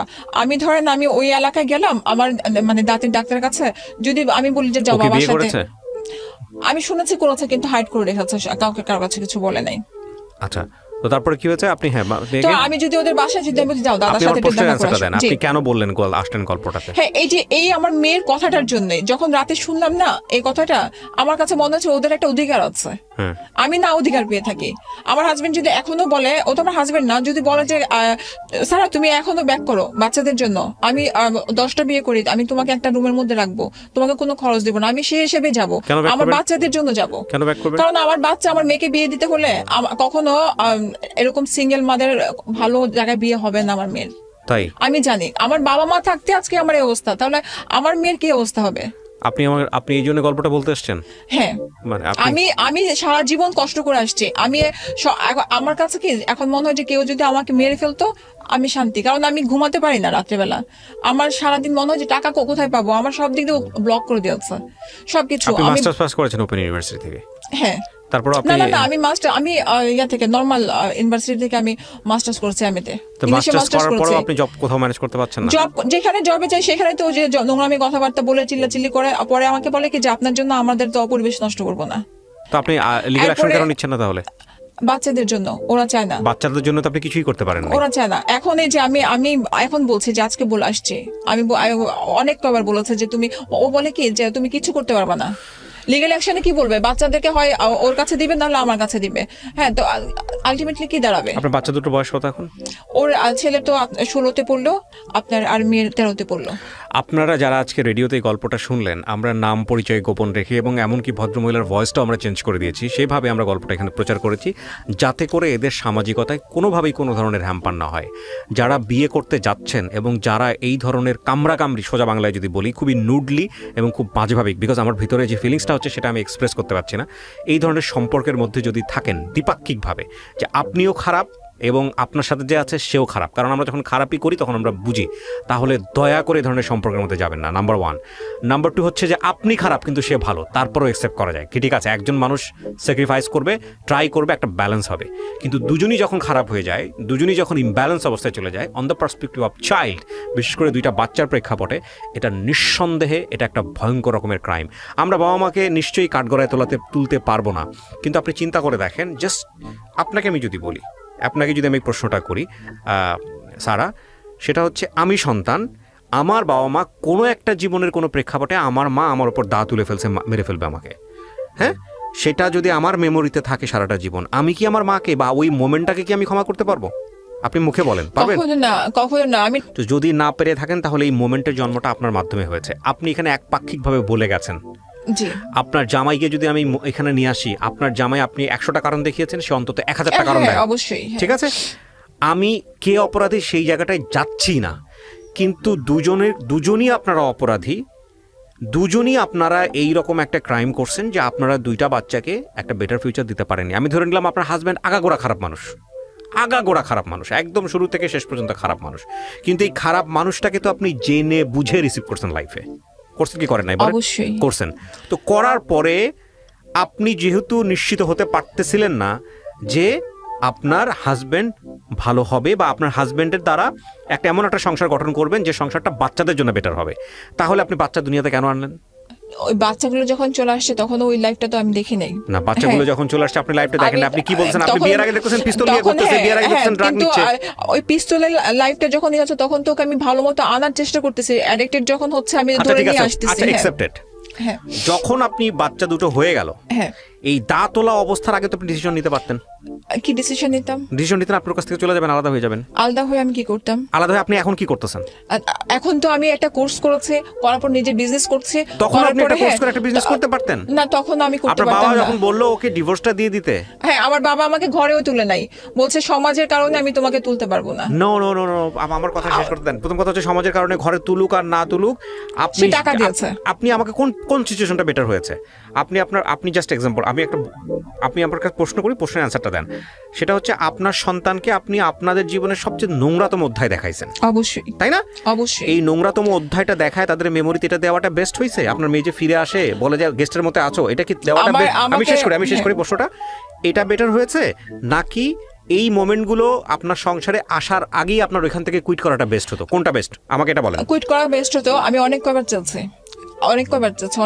কিন্তু বারবার আমার বাবা সবাই বলতো, মানে আশেপাশে একটু বড় হোক, ওরা একটু বড় হলে যখন বুঝবে তখন তুমি ওদেরকে নিয়ে আলাদা হয়ে যাও, আর একটু বড় হোক। আর এই বড় হতে হতে হতে হতে আজকে এই অবস্থা। স্যার, আপনি কি মনে করেন না যে আপনি যে গল্পটা বলেছেন এখানে আপনার অনেকগুলো ভুল আছে? হ্যাঁ, অবশ্যই। আমি স্যাক্রিফাইস করেছি। কেন? অ্যাডমিট করতে হবে। আমি স্যাক্রিফাইস করেছি। আমি ওর সবগুলো জিনিসগুলোকে ইগনোর করে আর আমার জিতটা কাজ করেছে।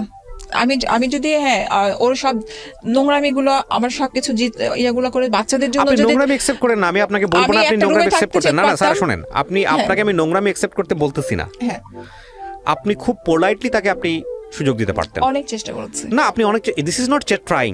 আপনাকে আগের দিন ডিভোর্স দিয়ে দিল, ক্রেজি হয়ে গেল, পরের দিন গিয়ে আপনাকে কনভিন্স করলো, আবার বাবা মা ডেকে নিয়ে এসে বিয়ে সাথে দিয়ে দিল, আপনি সেটা অ্যাকসেপ্ট করে ফেললেন। অ্যান্ড দেখেন ক্রাইম লেভেলটা কত বড়।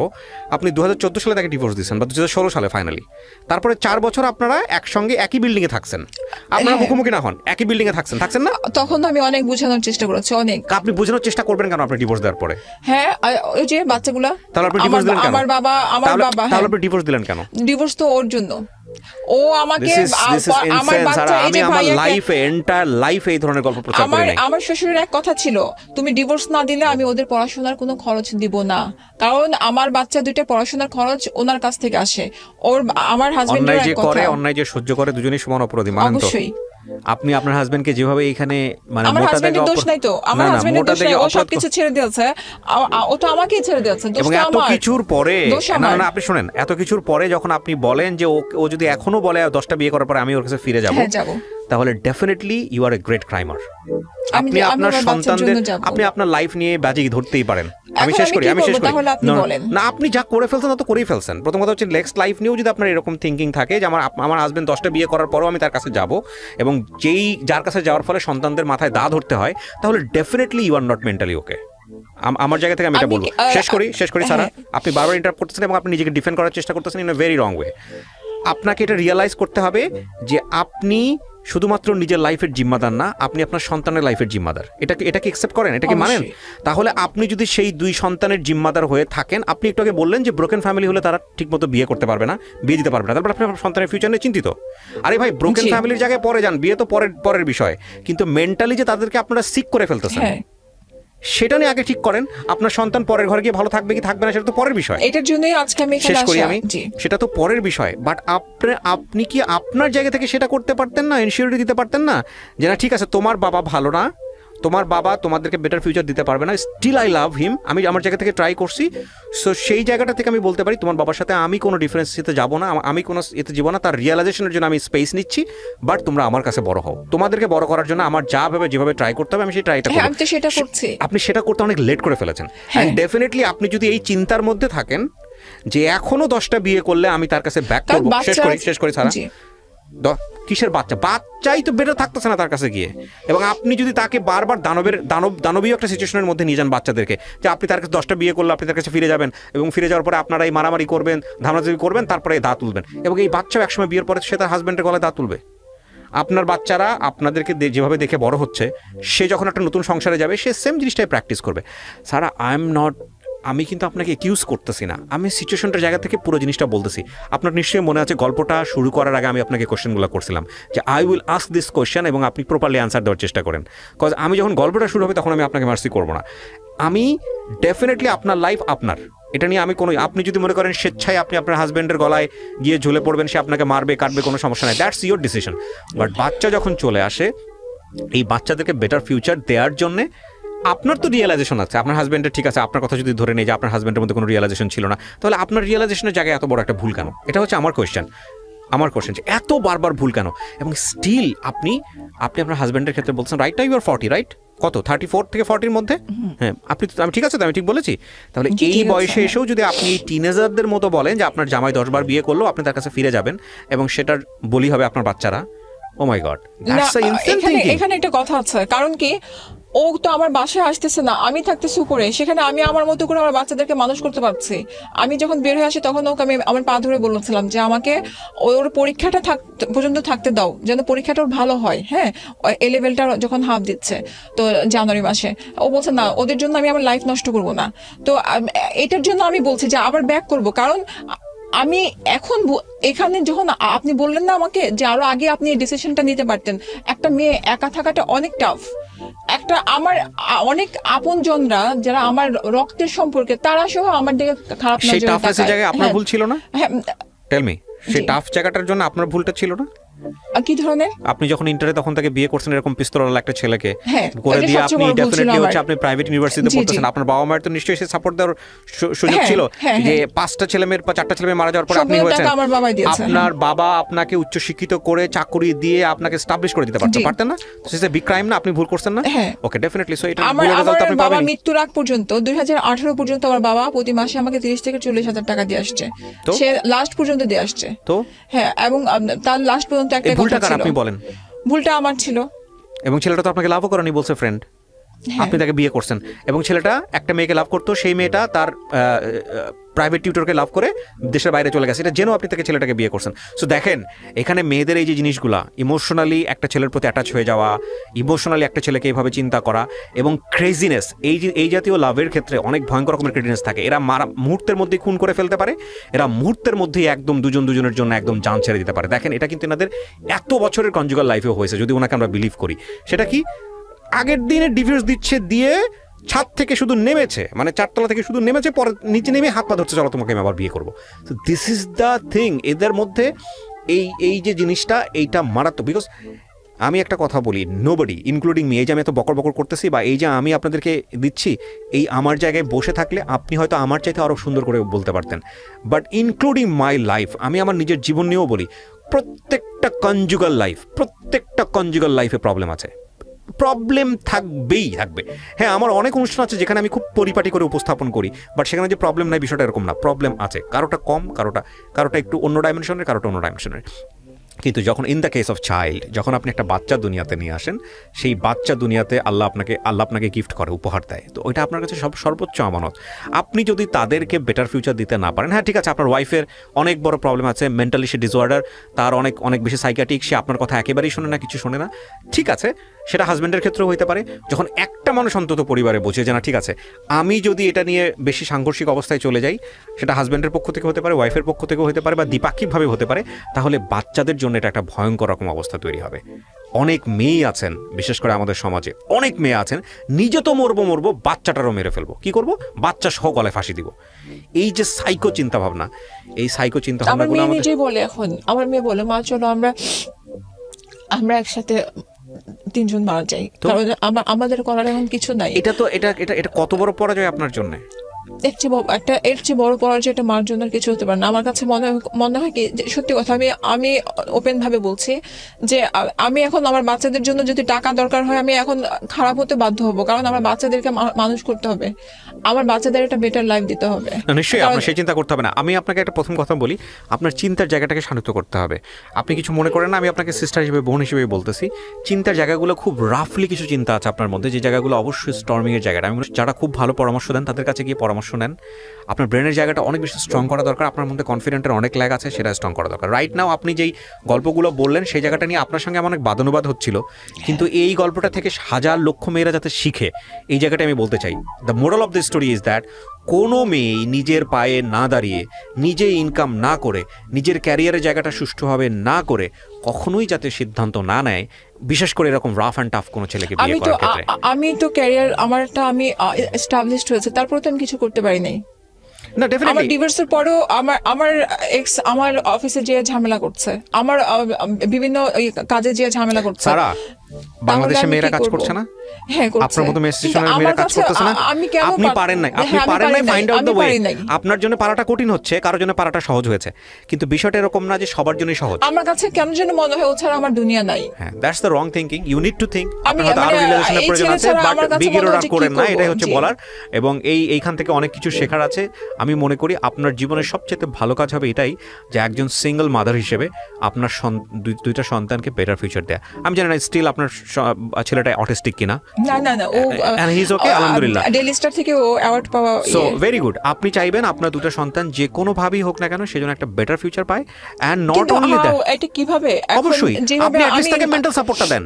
আপনি হয়তো খুব ভালো একটা টয় কিনে দিতে পারবেন না, আপনি হয়তো তাকে যে টাকাটা দেওয়ার দরকার ছিল সেটা দিতে পারবেন না, বাট আপনি অন্তত এই চিন্তা নিয়ে বসে থাকেন না যে ঠিক আছে তোমার বাবা যাই করুক আমি তার কাছে ফিরে যাবো। Don't think that. আপনি অন্তত এই চিন্তা নিয়ে বসে থাকেন না, যেই চিন্তাটা যে আমার মেয়ে যত কিছু হোক না কেন সে ব্রোকেন ফ্যামিলি, তার বিয়ে হতে সমস্যা হবে। কি যে বলেন এইগুলো, আজকালকে কেউ চিন্তা করে নাকি? ফালতু চিন্তা। 40,000 টাকা তার মাথায় থাকতে হয়, একটা ছেলের একটা সংসার চালাতে যে ইনকাম কমান। শুনেন 40,000 টাকার চেয়ে বিলো এভারেজ ইনকামে গিয়ে মানুষ লিভিং করতেছে না, অনেস্ট লাইফ লিড করতেছে না। সো আপনি আপনার ব্রেনকে আগে এই সিগন্যালগুলো দেন যে I have to cope up with this, এবং আপনার যদি ব্যাক গিয়ারে যেতে হয় আপনি যাবেন ব্যাক গিয়ারে। আপনি এই রকম ফ্রাস্ট্রেশন নিয়ে সমস্ত কিছু নিয়ে আপনি তো লাইফ লিড করতে পারবেন না। সো আমি গল্পটা শেষ করতে চাই এই জায়গাটিতে। এটা একটা অসমাপ্ত গল্প, কিন্তু এই অসমাপ্ত গল্পে আমাদের কোনো রিগ্রেট নাই, না আছে এই ভদ্রমহিলার হাজব্যান্ডের প্রতি, না আছে এনার প্রতি। আমাদের জীবনে কারো এই ধরনের ভুল এর চেয়েও ভয়ঙ্কর মাত্রায় চলে যায়, এবং এই ভয়ঙ্কর মাত্রায় গিয়ে সন্তানরা অনেক বেশি হ্যাম্পার্ড হয়। আমি জানি না ওনার সন্তানরাও নিশ্চয়ই আজকের এই গল্পটা শুনবে, যেহেতু তোমরা কিছুটা হলেও অ্যাডাল্ট হয়েছো, সেই জায়গাটা থেকে আমি মনে করি তোমাদেরও উচিত তোমার মাকে ওই মেন্টাল সাপোর্টটা দেয়া, যে মা যাই কিছু হোক না কেন তুমি যেহেতু এতদিন পর্যন্ত আমার সঙ্গে আছো, আমরা 3 জন মিলে ফাইট করবো বেটার ফিউচারের জন্য। যখন 3টা মানুষ একসঙ্গে হয়ে যাবে, ডেফিনেটলি তোমরা যদি এভাবে চিন্তা করো যে আমাদের তো একটা বেটার ফিউচার পাওয়ার কথা ছিল, আমরা কেন পাইনি, তাহলে হাজারভাবে অ্যাকিউজ করতে পারবা তোমার বাবা মাকে। বাট ওইভাবে চিন্তা না করে বরং তোমার মা একটা জায়গাতে খুব ডিফিকাল্ট সিচুয়েশনে আছে, সেই জায়গা থেকে তোমরা 3 জন মিলে যদি ফাইট করে সামনের দিকে যাওয়ার চেষ্টা করো, that will be the very good idea. এবং নেভার এভার কখনো বাবাকে কোয়েশ্চেন করো না, মাকে কোয়েশ্চেন করো না, কারণ দ্য থিং ইজ দ্যাট জীবন আসলে সব কিছু যোগ বিয়োগ করে হয় না। হ্যাঁ, যোগ বিয়োগ করা হয় না। আমি যে কথাগুলো বলতেছি আমার জীবনেও বিভিন্ন রকমের প্রবলেম আছে, তো সেই জায়গাটা থেকে আমরা মনে করি যে বেস্ট সলিউশন যেটা, সেই জায়গাটায় যাওয়া উচিত। অ্যাটলিস্ট নিজের ভালো থাকার জন্যে কারো কোনো ক্ষতি করা উচিত না, আর ততটুকুই এনজয় করা উচিত জীবনে যতটুকুতে অন্যের কোনো ক্ষতি না হয়। অন্তত